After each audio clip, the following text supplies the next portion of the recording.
Hello दोस्तों, स्वागत है आपका मेरे चैनल रजनी ब्लॉग में। कैसे हैं आप लोग? उम्मीद करती हूँ आप लोग स्वस्थ होंगे, मस्त होंगे। और आ गई मैं आपके सामने अपना एक नया ब्लॉग लेकर। तो इस समय सुबह के बज रहे हैं 9 और मौसम देखो कितना अच्छा हो रहा है। यहाँ से इतना ना चमक रहा है, धूप आ रही है आज बहुत ज़्यादा। अच्छा क्या, आज मतलब बहुत गर्मी शुरू होने वाली है। तो अभी मैं नहाई, पूजा वगैरह कर ली है, कपड़े भी धो दिए हैं और अब बनाते हैं ब्रेकफास्ट।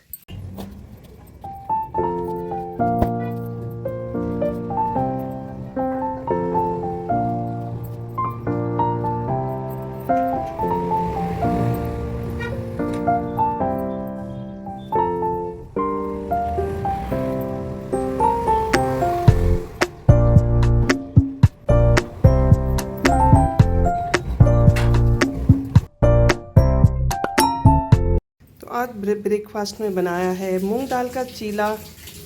यहाँ अर्पिता धो रही है बर्तन। ये मेरा बन चुका है तो मैं ले चलती हूँ।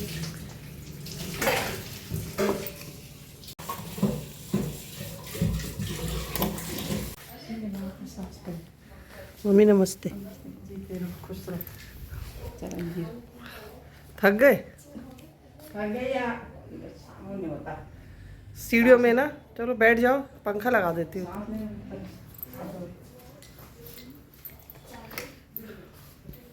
पंखा लगा देती हूँ तो।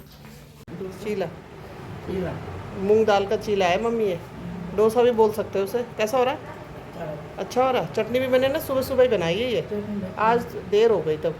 खाओ आप। तो अभी खा लिया है मैंने तो। आज काफ़ी टेस्टी हो रहा था। और मैंने कल ये ना बनाई थी करी पत्ता की, जो मैंने ये चटनी बनाई थी करी पत्ता वाली, वो वाली चटनी भी देती हूँ मम्मी को, तो मम्मी को अच्छी लगेगी कि नहीं। मम्मी वाली चटनी भी खा के देखो, ये सूखी चटनी है ना। खा के देखो, खा के देखो कैसी हो रही। मैंने तो खाई थी इसमें डोसे के साथ भी।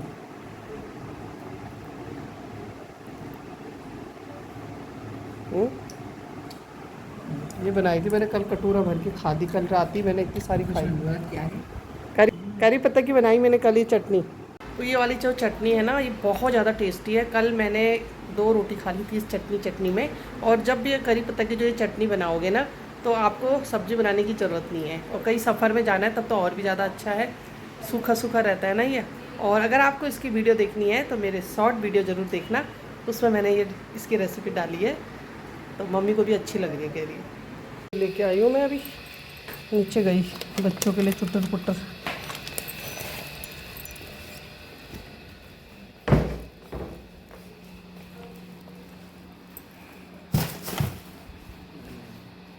मम्मी को छोड़ के आई हूँ मैं, वहाँ तक छोड़ा मैंने, रोड तक। मम्मी ने बोला मैं ऐसे चली जाऊँगी, और वहाँ से ना गाड़ी में मम्मी ने बोला मुझे रोड तक छोड़ दे। तब तक ई रिक्शा मिल गया था और फिर मम्मी ई रिक्शा में चली गई। अरे आज में बहुत तेज़ धूप हो रही है, पहले मना कर रही थी। और अर्पिता को ना कुछ काम था, तो अर्पी अपना थोड़ा काम कर रही थी। अर्पी ने बोला कि नानी मैं ना आपको 1 बजे तक छोड़ दूँगी, रुक जाओ। लेकिन मम्मी नहीं रुकी। मम्मी ने कहा मैं जा रही हूँ, तुम अपना काम कर लो। फिर मैं मम्मी को रोड तक छोड़ दिया मैंने। फिर वहाँ से मम्मी ना रिक्शा में चली गई है। तो मम्मी को ना अच्छा नहीं लगता कि मम्मी कहती है मैं रोज़ रोज़ आती हूँ और तुम ना रोज़ रोज़ मेरे को घर तक छोड़ने आते हो, फिर घर से वापस आते हो। फिर मम्मी को लगता है कि इनको मैं परेशान कर रही। इसलिए मम्मी ने मुझे बोला आज वहाँ पे उतार दे, तो मैंने तो उतार दिया। और जब अर्पिता जाती है ना, तो ये जिद्द करके घर तक जाती है। और फिर मम्मी को गुस्सा आता है। मम्मी कहती है ये बिल्कुल मानती नहीं है कि मैं चली जाऊँगी। रिक्शा मिल जाता है और विक्रम भी मिल जाते हैं। तो बस मम्मी को छोड़ के आई है, थोड़ा हाथ पैर धोती हूँ, बहुत गर्म हो रहा है बाहर भाई। बाहर आज इतनी तेज़ गर्मी हो रही है भाई। कल 2 दिन तो इतना अच्छा मौसम था, कल भी तेज़ धूप थी, लेकिन शाम को इतनी बारिश हुई ना। हाँ, ये मुझे बोल रहा है कि मम्मी को घर तक क्यों नहीं छोड़ के आया। मम्मी कहती है ना थोड़ा सा मैं भी तो पैदल चलूँ। सुबह भी भाई छोड़ देता है, फिर मम्मी वहाँ से विक्रम में आ जाती है, जहाँ पे थेरेपी सेंटर है, वहाँ पे 5 मिनट लगते हैं रोड से। और फिर मेरे घर आती है, तो मेरे घर में भी 5 मिनट लगते हैं मम्मी को आने में। और यहाँ से फिर बेटी छोड़ देती है, तो मम्मी को अच्छा नहीं लगता। मम्मी कहती है थोड़ा मुझे भी चलना चाहिए। लेकिन आज तेज़ धूप थी, तो इसलिए मैं वहाँ तक तो छोड़ के आ गई। जैसी मैं गई वैसी ई रिक्शा आ गया और मम्मी चली गई। अब मेरा बेटा मुझे बोल रहा है कि आप घर तक क्यों नहीं छोड़ के आए। तो मम्मी को पता नहीं इसे परेशान क्यों करना, इसलिए मम्मी ने मुझे वहीं पे बोला उतर जा। और जैसे ही ना मम्मी एक बार बोलती मैं तो उतार देती हूँ। और जब बच्चे बोलते हैं या बिस्टी जी तो मम्मी गुस्सा होती है और मम्मी एकदम से उछल जाती है। एक दिन बिस्टी जी गए, मम्मी ने ना वहीं पे रोड पे जाते ई रिक्शा मिल गया था या विक्रम था। और फिर बिस्टी जी कह रहे चलती चलती गाड़ी से उतर गए। माँ जी मैं नहीं जाऊँगा आज के बाद माँ जी को छोड़ने। गिर जाती तो फिर मेरे को लिए बोलते सब कि इसने गिरा दिया, कि माँ जी ने ऐसे भी नहीं बोला उतर जा, मतलब रोक दे गाड़ी तब मैं उतरूँगी। माँ जी ने जैसे ही मैं कह रहे मैंने वहाँ पे गाड़ी लेके गई, एकदम से माँ जी उतर गई कि कहीं ना ये मुझे घर तक ना छोड़ दे। तो मम्मी को ना बिल्कुल अच्छा नहीं लगता हमें परेशान करना, लेकिन हमें अच्छा लगता है जब मम्मी को घर तक छोड़ देते हैं। तो बस आ गई मैं मम्मी को छोड़ के। ओम नमः शिवाय। तो दिन की शुरुआत हो रही है भोले बाबा के दर्शन करने के लिए।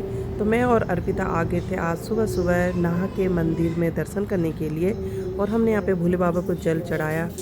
और इस समय मंदिर में एक दो ही लोग थे, तो आराम से हम लोगों ने पूजा कर ली थी। और आप लोग भी भोले बाबा के दर्शन करो। तो सुबह अगर मंदिर में आके दर्शन हो जाए ना तो दिन ही बन जाता है। और आज बिस्टी जी की भी छुट्टी थी, तो मैंने सोचा कि मैं सुबह सुबह पहले मंदिर चली जाती हूँ, नहीं तो सुबह घर के काम होते हैं तो निकलना मुश्किल हो जाता है। और सच में मंदिर आकर दिल को सुकून मिलता है, एक शांति सी हो जाती, पूरा दिन बहुत अच्छे से निकलता है। तो मंदिर से आने के बाद फिर मैं गई थी सब्ज़ी लेने के लिए और सब्ज़ी लेके आई थी। और उसके बाद ना घर आते आते हमको ना 9:30 बज गए थे। उसके बाद मैंने बनाया ब्रेकफास्ट करने के बाद मैंने अब ये काम शुरू कर दिया। और यहाँ पे इतने सारे कपड़े हो रखे थे ना, कबर्ड में सब फैल रखे थे, तो मैंने इन कबर्ड को अच्छे से ठीक किया। उसके बाद ये 3 जीन्स थी, तो मैं इनको ना पहले फेंक रही थी, फिर मैंने इनको ट्राई किया तो सभी जीन्स आ रही थी, बस एक जीन्स में ना उसका बटन टूटा हुआ था। तो मैंने सोचा पहले मैं पहन के देख लेती हूँ। लास्ट ईयर पहने थे मैंने, इस साल अभी एक भी बार नहीं पहना, लेकिन सारी जीन्स अच्छी थी। यहाँ पे ना मैंने थोड़ा सा लहसुन सुखाने रखा था, तो मैं लहसुन लेके आई थी। आज मेरे घर में ना बिल्कुल भी लहसुन नहीं था, तो सुबह गई थी मैं और इसको अब धूप पे रखती हूँ। यहाँ धूप लहसुन रखा हुआ मैंने सुखाने के लिए। आज मैं थक गई हूँ। सुबह पहले मंदिर गई, उसके बाद वहाँ से मैं सब्ज़ी लेने गई, सब्ज़ी लेके आई, फिर उसको धोया साफ़ किया। सबसे ज़्यादा टाइम लगता है सब्ज़ी धोने में। प्याज लाई, लहसुन बिल्कुल भी नहीं थे हमारे यहाँ। 15-20 दिन हो गए मैं बिना लहसुन प्याज के, मतलब बिना लहसुन के खाना बना रही थी। कब से सोच रही थी जाने का, लेकिन हुआ ही नहीं। तो मंदिर गए तो वहीं से सब्ज़ी भी ले आए। और उसके बाद ना मैं फिर सारे कबर्ड साफ़ किया आज। तो बस ये काम मेरा आज कंप्लीट हो गया और अब मैं बनाती हूँ खाना।